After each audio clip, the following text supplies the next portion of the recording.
50 ans, je suis conseillère communale à Belleuil et j'ai été élue en 2000.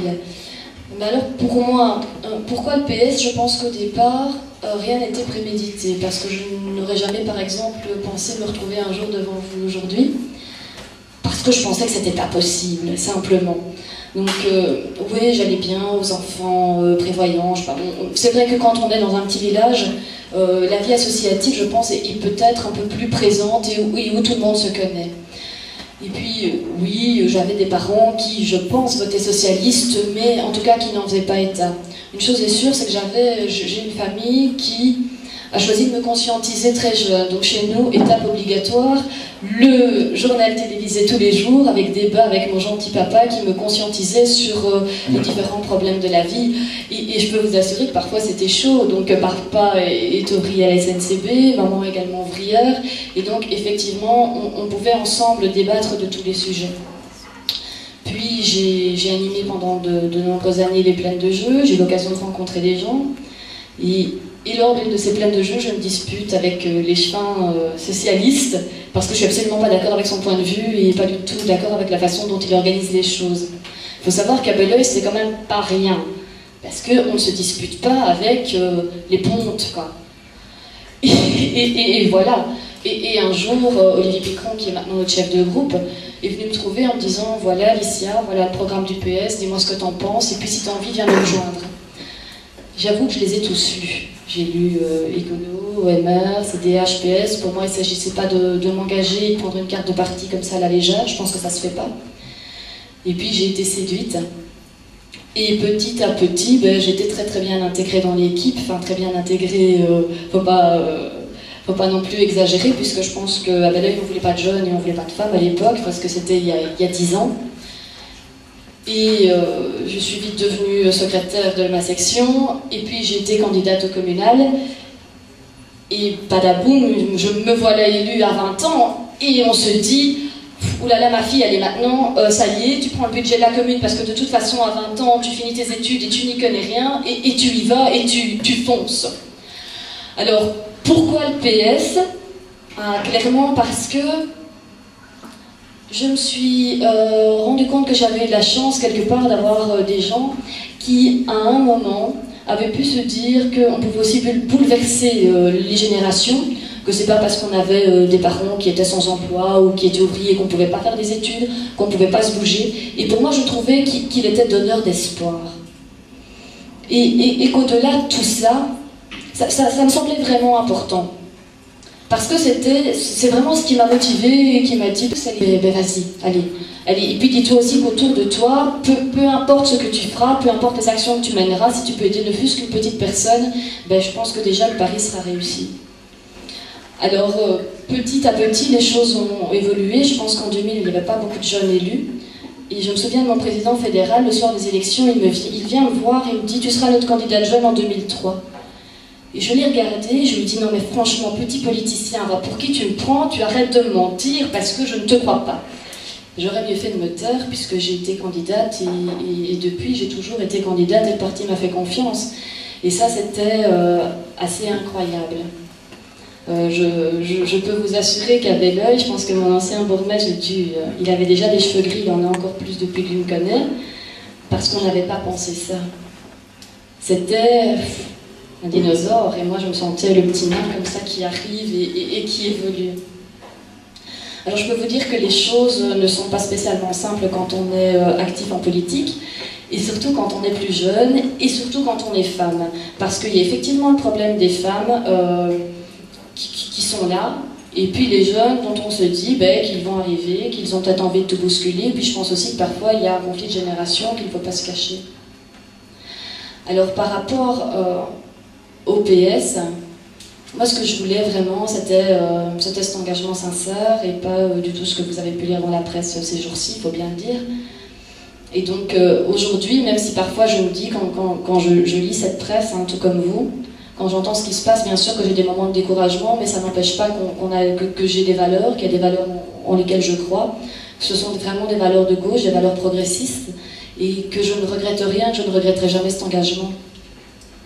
Parce que je me dis qu'aujourd'hui, on a sans doute donné de l'espoir, on a permis à des gens de pouvoir réaliser des choses, Il y a des choses également qu'on a pu obtenir, notamment en sécurité sociale. Je pense que c'est un maillage extrêmement important pour notre société et qu'on ne doit surtout pas démailler cette sécu. Parce que si on la démaille, si on y touche, je me dis que sincèrement notre pays ira mal.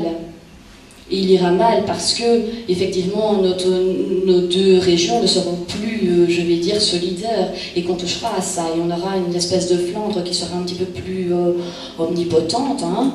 Puisque, effectivement, enfin, si j'en parle, c'est parce que l'Open VLD a sorti la semaine dernière l'idée de régionaliser la Sécu. Et donc, la Sécu, je veux dire, c'est quoi? C'est les allocations familiales, mais c'est également aussi les soins de santé. Et donc, tout ça me fait peur parce que je pense que peu importe qui on est, qui qu'on soit, on a tous le droit à avoir les mêmes droits, les mêmes soins de santé, on a tous le droit à avoir accès aux études. Et donc ça, pour ça, en tout cas, ça me semblait important. Voilà. On a effectivement à Belleuil, waouh, c'était costaud. Et là, il y a vraiment, j'ai dû m'imposer, hein, je vous assure, en réunion, par exemple, je me souviendrai toujours de ça. On rédige le programme et je dis je veux une maison de jeunes à Belleuil. Réponse. Tu ne te rends pas compte, tous ces jeunes délinquants. Ah, cri de ma part, et donc je m'énerve. J'ai obtenu qu'on mette dans le programme cette création de maisons de jeunes, mais ça a été acharné. Il y avait des gens autour de moi qui m'ont dit mais Alicia, on a pensé qu'il allait avoir un infarctus, tu ne dois pas faire ça. Et là oui, effectivement. Après, par rapport à la FED, moi je crois que j'ai eu la chance d'être une jeune élue en 2000, au moment où il n'y en avait pas beaucoup, et j'étais très soutenue par mon parti. Je pense que oser mettre un candidat de 23 ans sur une liste législative et le soutenir comme ils l'ont fait, c'était quand même pas rien. Alors oui, parfois, il faut effectivement calmer les machos, mais moi en tout cas, je peux vous dire, je vous avoue, ça m'amuse plus qu'autre chose. Et je pense que c'est aussi le jeu, et qu'à partir d'un certain moment, qu'on soit homme ou femme, on est obligé d'y aller. Et on est obligé de donner ses idées, je pense qu'il ne faut pas avoir peur. Et je ne l'ai jamais perçu comme une attaque, en tout cas, femme. Ce qui est sûr, c'est qu'il faut pouvoir montrer que même, c'est pas parce qu'on est jeune qu'on n'a pas d'idée et qu'on n'a rien à apporter, ça c'est pas vrai. Il faut juste casser ça un petit peu au départ, et après c'est parti. Et donc les gens reviennent aussi vers vous. Donc ça c'est important. Et je pense qu'on a surtout un grand retour de la part des gens, des militants, des gens dans la rue qui viennent vous trouver. Et ça c'est la plus belle réussite, qu'on soit femme, jeune, homme ou plus âgé. C'est très beau. Donc pour Olivier, nous évidemment c'est oui.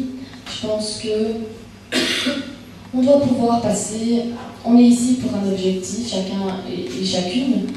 L'objectif c'est de pouvoir, au-delà des idées de son parti, c'est que notre pays fonctionne et que notre région tourne bien. On est ici trois partis, je pense, progressistes, de gauche, et on a entre du centre, en tout cas, mais pas de droite, c'est ce que je veux dire. C'est qu'effectivement, c'est très difficile. On est ici, j'espère qu'on aura la chance, en tout cas, je ne sais pas comment ça va se passer au-delà du 7 juin, mais j'ose espérer qu'on ne va pas revivre le cirque de 2007 parce que ça ne m'intéresse pas, parce que je pense qu'on se moquerait vraiment grossièrement des citoyens et que ce serait très désagréable. Et j'aimerais que, en tout cas, nos trois partis puissent se mettre autour de la table pour avoir ensemble des discussions sérieuses et pour que chacun puisse, eh bien, selon effectivement ses domaines de prédilection, puisse obtenir ensemble, enfin, pour proposer à tous nos citoyens quelque chose de cohérent, mais de solidaire. Parce que je pense que c'est pas parce qu'on n'est pas du même parti qu'on ne peut pas se respecter et qu'on ne peut pas respecter les idées des autres. Tout ça, c'est plutôt... tu parlais des achats inutiles, moi ça m'interpelle. La semaine dernière, il y a un de mes jeunes, 18 ans, il n'a pas d'argent pour dîner, mais il a 2 GSM. Et donc j'ai dû lui expliquer clairement qu'un GSM c'était suffisant. Donc voilà, il a fallu vraiment entamer toute une démarche qui n'a pas été simple parce qu'il était en pleine révolte. Il m'a prise pour une barge parce que je n'ai pas un GSM top mode, mais c'est comme ça. Et après plus d'1 heure de débat, je suis arrivée à le convaincre. Alors effectivement, on est dans une société de consommation. On est dans une société où on voudrait faire croire à tout le monde que tout est merveilleux et qu'au plus on achète, au mieux c'est. Et je pense qu'on se trompe totalement. On doit revenir vers une société de valeurs. Ces valeurs, on ne les a pas parce qu'on vit dans une société qui est de plus en plus individualiste. Et qu'au-delà de tout ça, je pense que nous, ici autour de la table, on peut sans doute amener les gens à revenir vers des choses qui sont peut-être d'un temps passé, mais qui ne le sont pas, vers les valeurs essentielles de la vie, de la famille, de l'entraide, de la solidarité. Mais tout ça, c'est un discours qui n'est effectivement pas porteur, puisqu'il n'y a pas d'argent derrière. Est-ce que vous vous rendez compte? On parle de valeurs, on parle de sentiments, mais on ne parle pas de société d'argent. Et malheureusement, notre monde est dirigé par cette société d'argent. Donc le débat est là, il est profond. On est dans une société de paraître, et puis c'est bien dommage.